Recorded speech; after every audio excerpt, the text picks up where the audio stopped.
Today we're talking about the psychology of people who are too kind and why the people who seem the nicest are often suffering the most behind closed doors. You know them.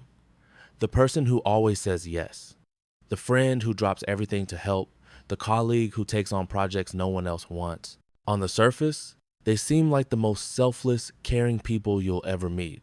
But psychologists have identified something darker happening beneath all that kindness. Something called the disease to please.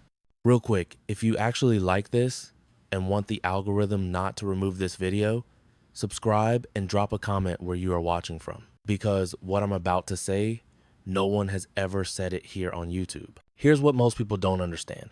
There's a massive difference between genuine kindness and people pleasing. Genuine kindness comes from your values, from a place of choice and personal integrity. But people pleasing, that's driven by fear. Fear of rejection, fear of conflict, fear of not being liked, fear of what others will say about you if you don't help. And that fear transforms kindness into a prison. Let me explain what's actually happening in the mind of someone who's too kind. When you constantly put others first, you're not just being selfless, you're internalizing every negative emotion that naturally arises in daily life. You feel frustrated when someone takes advantage of you, but you suppress it. You feel angry when you're overcommitted, but you swallow it. You feel resentment building up inside, but you smile through it. Psychology research shows this emotional suppression leads to serious consequences: depression, anxiety, chronic stress, and even physical symptoms like headaches, muscle tension, and weakened immunity. Your body literally starts breaking down under the weight of unexpressed emotions. But here's where it gets really interesting. People often get used and abused their entire life for their kindness, eventually becoming so depleted they could no longer see the point in being kind at all. They also feel like a robot, performing tasks without passion, trapped by their own inability to say no. And the psychological toll goes deeper. When you're always nice like that, you lose your sense of self.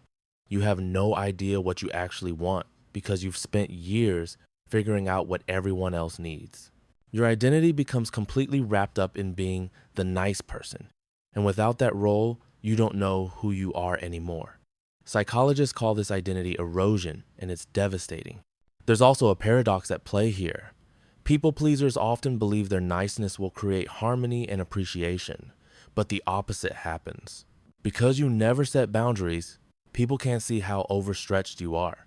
They take your kindness for granted. And when you finally can't deliver because you're human and you have limits, those same people feel let down. You've created unrealistic expectations that you can never maintain.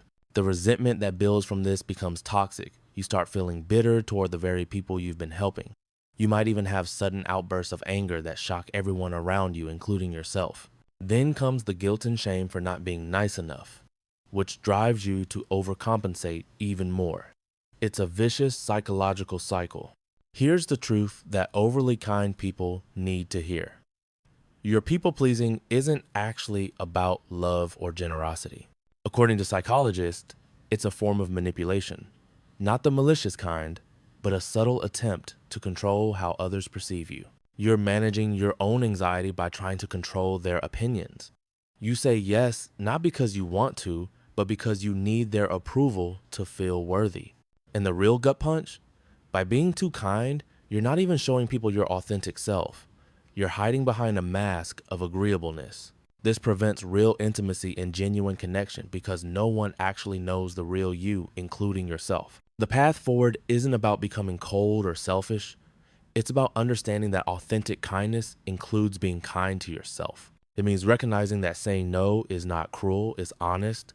It means accepting that some people might be disappointed, and that's okay. It means understanding that your worth doesn't depend on how much you do for others. Because at the end of the day, if you're not taking care of yourself, you can't sustainably care for anyone else.